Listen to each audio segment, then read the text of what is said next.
1. You'll hear two friends planning an event. First, you have some time to look at questions 1 to 6.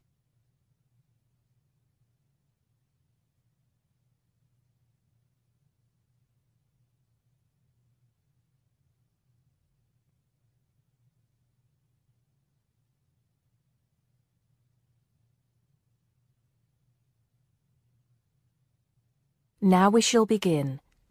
You should answer the questions as you listen because you will not hear the recording a second time. Listen carefully and answer questions 1 to 6. Hello, Joan. I'm glad you could come. Hello, Peter. What's up? Is something the matter?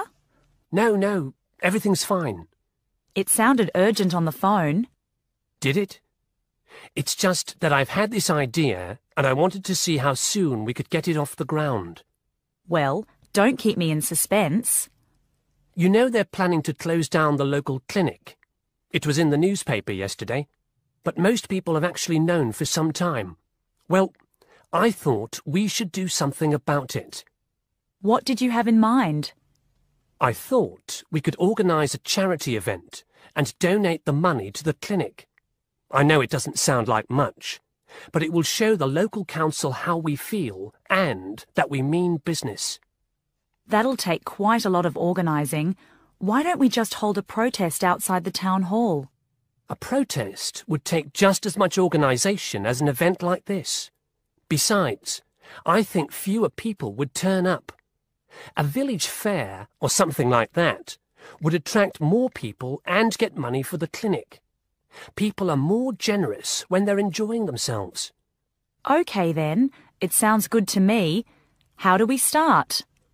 First, we put our heads together and come up with a list of people who'll be willing to help and people who can provide us with some of the things we need. For example, we might need a caterer to provide refreshments, a rock band for entertainment, tents and so on. Then, we do a lot of telephoning around and try to get everybody together at the same time in the same place. Sounds like a lot of work to me. Well, that's only the beginning. First things first, though. Let's decide now on who to get to the initial meeting and where and when to hold it. Fine. Well, the village hall would be the best place to have the meeting. It's not as big as the youth club, but it's warmer. There'll be no problem getting permission to use it, but I suppose it depends on how many people we invite. We don't want too many, otherwise the meeting will go on too long and nothing will get decided. But the village hall is a good idea. It's more official than having it in someone's living room. How many? 6 or 8 people to start with? 10 at the most? OK, now we have to decide on a suitable day and time. Suitable to everybody, I mean. A Saturday or Sunday would seem to be the best choice because people aren't at work on those days. But they may not like the idea of giving up a part of their weekend for a meeting. Unless we persuade them it's for a good cause, or that it's to their advantage, and that it'll all be a lot of fun. We'll provide refreshments, of course. What if some don't want to give up their weekend? Then we'll give them an alternative. Say, one evening in the week after everybody's finished work. We'll see which is the most acceptable to them. Then book the hall.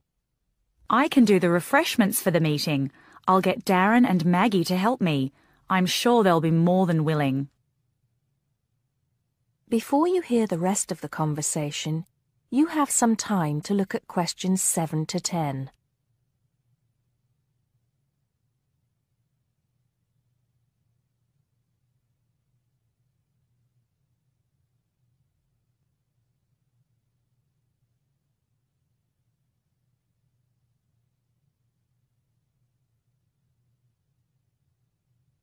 Now listen and answer questions 7 to 10. So, what's next on the agenda? A list of who we want at the meeting. Yes, of course. Obviously, we want someone from the clinic. I think Dr. Perkins would be best. He can tell us exactly what the financial situation is there. You know, how much money it takes to keep the place running, and how important it is for the community to have the clinic. The vicar, too. He can rally lots of support. And Mr. Sims, our Member of Parliament. He is very busy, but I think I can persuade him to come, or get his wife to persuade him to come. I see her quite a lot socially. That's great. 2 other people I have in mind are Freddie Smith. The journalist? Yes. Well, he's the editor of the local paper now, and might be useful. He might let us advertise for free, and he'll know how to go about getting leaflets and posters printed. That's another thing. We'll need volunteers to put leaflets through people's doors and stick up posters all over the place. We can decide that at the meeting. What about the other person? What other person? You said you had 2 people in mind, Freddie Smith and... Oh, yes, Mr. Gates. Mr. Gates. Do I know him? You must do. He owns Greatfields Farm. We need a large area to hold the fete. Right. So how many have we got then? 7 or 8? There's Dr. Perkins, Mr. Sims, that journalist... Freddie Smith, you mean? Yes, him. And the vicar and Mr. Gates, the farmer. That's only 5. There's you and me. That's 7. That will do for now. Let's start making phone calls. That is the end of part 1. You now have half a minute to check your answers.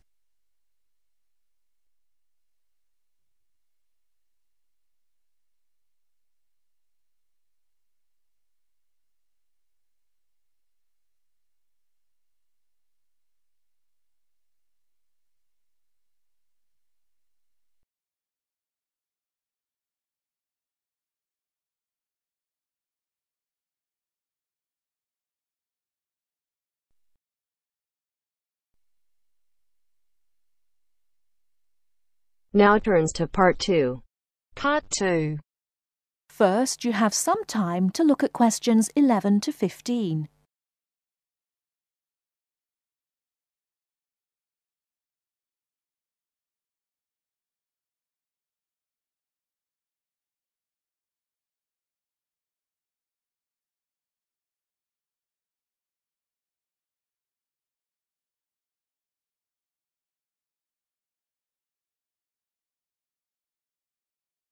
Now, listen carefully and answer questions 11 to 15. So, Enrique, have you started your research project on cities yet? I've done a bit of reading around the topic and made a few notes. But, if I'm honest about it, I really haven't done as much as I'd have liked to because I'm finding it a bit difficult. You don't know how relieved I am to hear you say that. I feel the same way. I think the key is to be able to make valid research questions. You're probably right about that. Didn't we have some lectures on how to write research questions? I think it was towards the beginning of the term. Yes, we did. I've got my notes somewhere in this file. I tell you what, why don't we look at the notes together and then try and come up with some research questions? At least that would be a good starting point. Give us some sense of where we're going with this. Brilliant idea. Let's get started. Okay. From what I remember, a good research question is all about knowing from the outset what it is you're trying to find out. Yes. And now that I'm looking at my notes again, I see I've written here that it's to do with understanding and evaluation. So, understanding a particular issue and evaluating any problems around it. And of course, a very important part is not overlooking any research that has already been done. Past research is just as important as what is being done now. It's a bit, I suppose, like looking at the research that's already been done and seeing if it agrees or disagrees with your own ideas. Sure, I hear what you're saying, But to do that properly, you have to have a clear idea in your head what your own research question is. And by that, I mean specific areas you want to focus on. Let's face it, there's so much information out there, and we can't possibly include it all in 2,000 words. Don't remind me. The thought of writing 2,000 words at the moment seems like a huge mountain to climb. I know, but let's try to make a start. I think we're meant to be identifying what makes a successful city, and also try to explain why there has been such a steady population movement of people from rural to urban areas. But I'm a bit confused because I don't think this is meant to be the main focus of our research.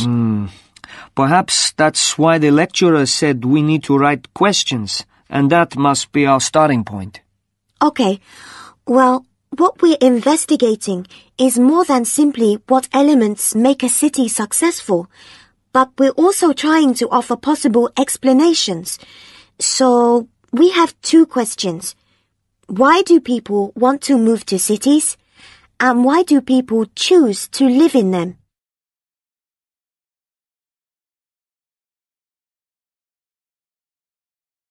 Before you hear the rest of the talk, you have some time to look at questions 16 to 20.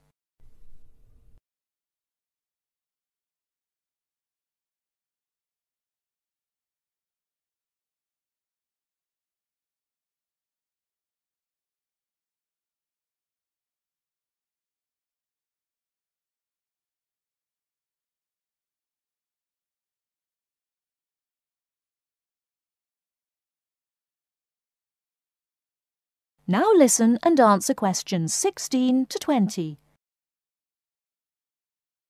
Okay then. I think the first issue concerning successful cities must be the economy. People move to cities for better job prospects, and successful cities are cities that have thriving economies. That's true enough. It does mean that cities can offer good job opportunities, which seems to me to suggest that a city will only be successful if it attracts the right kind of people to work there. What kind of person are you talking about? Well, I suppose I'm referring to the skilled labor force. You know, the idea that up-and-coming young people will move to cities, settle there, maybe buy property, and so that city will get the most talented creative minds. But if a city doesn't offer this, then obviously it will lose out, as university leavers will choose elsewhere. You could be right there. But I also think that when cities encourage businesses to develop, then you obviously have money pouring into the city, which can raise the general standard of living. So we've definitely got a question worth investigating. But apart from the economic factor, I think another point worth mentioning is the environment. Sure, we can research areas like the quality of the air, how clean it is, and then there's traffic. Is there too much traffic? How is it controlled? And also the issues of noise pollution and how the city manages its waste. Oh, and I nearly forgot. The environment includes green spaces like parks. Those are all valid points, but I think you've overlooked the whole issue of beauty. Beauty? Are you sure? What's beauty got to do with the environment? Well, don't you think if you were deciding whether or not you would live in a city, your first impressions would be made with your eyes? So, the buildings in a city are really important. If the entire city looks like a concrete jungle, then it's unlikely to make people want to live there, is it? I think successful cities are those which have managed to strike a balance between old buildings and new ones. So, of course, you'd have some buildings reflecting more modern architecture, but others that haven't lost their character and still represent the past. You're right, actually. I've often thought that buildings tell a story, I mean, you can tell the history of a place by looking at the buildings. I know exactly what you mean. And let's not forget that the environment includes cultural aspects. So, for example, what's the cultural life like?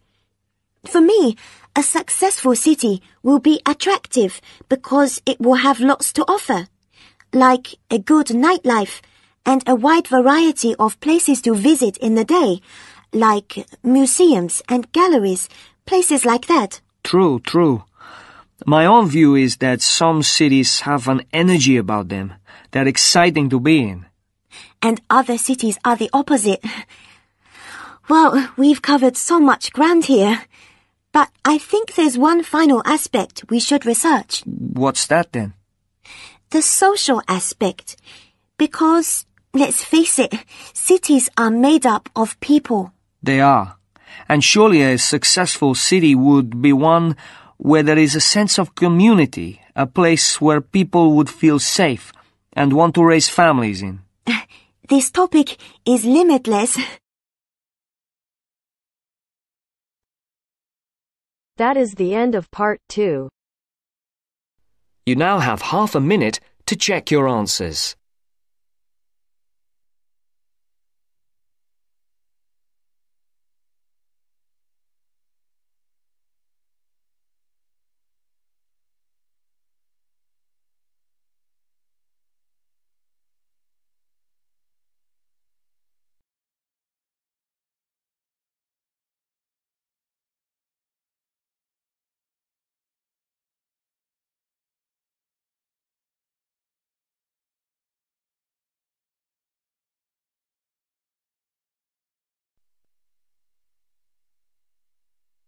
Now turns to part 3.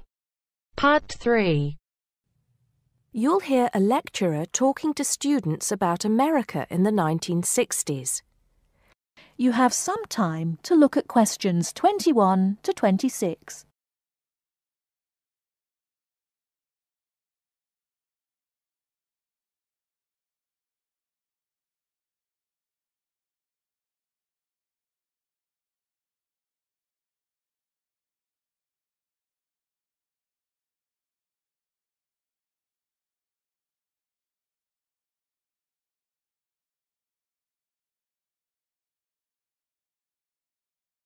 Now listen carefully and answer questions 21 to 26.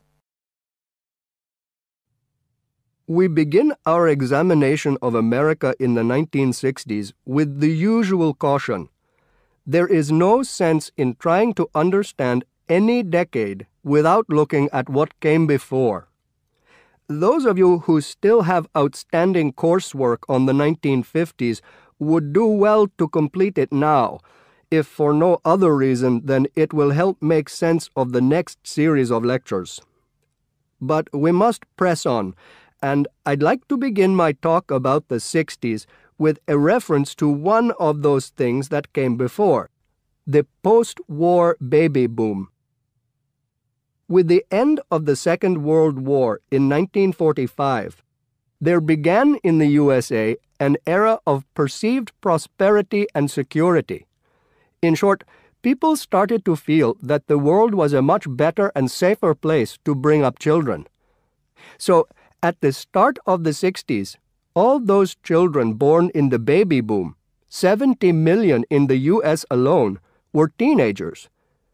As the 60s progressed, and as this large number of people approached adulthood, there was a noticeable shift in the balance of power, and young people began to have a voice in ways that were not considered possible in the more conservative atmosphere of the preceding decade. Things were moving forward at a rapid pace. The literature of the time brought out all the taboos. Everything was covered, such as race in, for example, the book To Kill a Mockingbird. The role of women changed, and equality for women, well, let's just say that once certain books were published, women were no longer going to be satisfied with their roles as devoted wives and mothers. Through literature alone, the whole fabric of society was challenged, and by the end of the 60s, things would never again be as they had pretty much been for the preceding 40 years. It was a decade of protest, civil rights protests, feminism, the rights of minorities, the Vietnam War. All these causes led to peaceful and not-so-peaceful protests on college campuses and elsewhere. People had been given freedom of speech and they were going to use it. The crime rate rose to 9 times what it was in the 50s, as respect for the old order faded away. But it was also a time of great development. In medicine, the 60s saw the first heart transplant. In technology and the space race, where we saw the first American in orbit and lasers being invented at the start of the decade, and the first man on the moon, and the first primitive internet at the end. Before you hear the rest of the talk, you have some time to look at questions 27 to 30.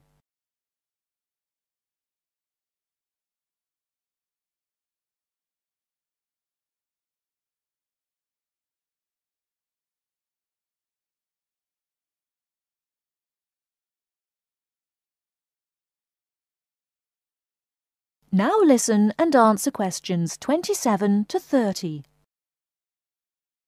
None of this, good or bad, might have happened if things in 1962 had gone slightly differently.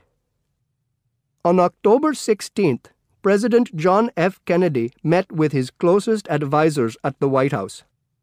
They had obtained photographic evidence showing that Cuba was building or installing nuclear weapons. It was widely believed that Cuba was preparing to fire these weapons at cities in the USA. Kennedy was faced with 3 choices: to try to resolve the crisis diplomatically by negotiating with Cuba and the Soviet Union, to take action to block the delivery of more weapons into Cuba, or to attack Cuba, destroying their weapons. Believing that the first option would end in failure and that the third option would lead to war, it was the second option that Kennedy chose. In doing so, he succeeded in preventing the buildup of more missiles. The Soviet Union then withdrew the weapons from Cuba. Most historians agree that if Kennedy had acted differently, the episode would have led to a full-scale nuclear war between the United States and the Soviet Union. Millions would have died, and the world would have been changed beyond recognition. That is the end of part 3. You now have half a minute to check your answers.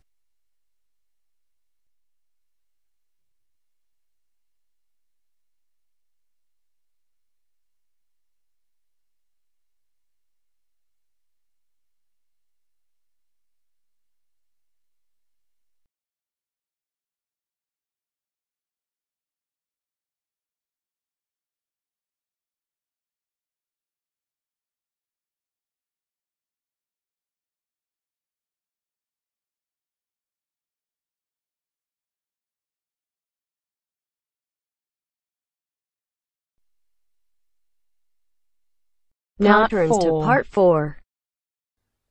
You will hear part of a lecture about the school calendar. Listen carefully and answer questions 31 to 40. First, you have some time to look at questions 31 to 40.